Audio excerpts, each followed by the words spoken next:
Hello guys, ఈరోజు అయితే bun నేను కర్నూలు వచ్చేసాం ఒక ఫ్రెండ్ పెళ్ళికి. మార్నింగే రెడీ అయిపోయి చాయ్ తాగాం. తర్వాత పక్కనే ఉన్న హోటల్కి వెళ్ళి టిఫిన్ ఆర్డర్ చేసాం. నేనైతే ఉప్మా ఆర్డర్ చేసా, బన్ను పూరి ఆర్డర్ చేశాడు. మనకి ఎప్పుడు పక్క వాళ్ళు ఆర్డర్ చేసిందే నచ్చదు కదా. ఉప్మా పక్కన పెట్టేసి పూరి అయితే తినేసాను అనమాట. మళ్ళీ టిఫిన్ అయిపోయిన తర్వాత ఆబ్వియస్లీ చాయ్ తాగేసా అండ్ పెళ్ళికి వచ్చాం. పెళ్ళి బాగా జరిగింది. నెక్స్ట్ వచ్చేసి పెళ్లి భోజనం అనమాట. బాగా తిన్నా, ఎందుకంటే మెయిన్ ఈ ఇయర్ 365 డేస్లో 300 డేస్ నేను ఆల్మోస్ట్ డైట్లోనే ఉన్నా. సో ఇలా ఎక్కడికన్నా వచ్చినప్పుడే అన్నీ తింటున్నాను అనమాట. అండ్ రూమ్కి వెళ్ళి ఫ్రెష్ అయిపోయాక ఈవినింగ్ అయితే పానీపూరి తిన్నాను. తర్వాత బన్ను చికెన్ పకోడీ చెప్తే కొంచెం టేస్ట్ చేసా.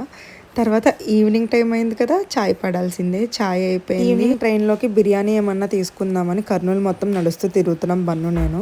తర్వాత అలా మధ్యలో సోడా తాగేమో, ఇంకా చెరుకు రసం ఏదో 5 రూపీస్కి కనిపించిందని అది కూడా తాగాం. జిమ్ లేదు కదా, వాకింగ్ చేస్తే కార్డియో అవుతుందని బన్నుని కర్నూలు మొత్తం తిప్పేస్తున్నా. మొత్తానికి బిర్యానీ పార్సిల్ చేయించుకొని ట్రైన్ ఎక్కేసి బిర్యానీ తినేసాం.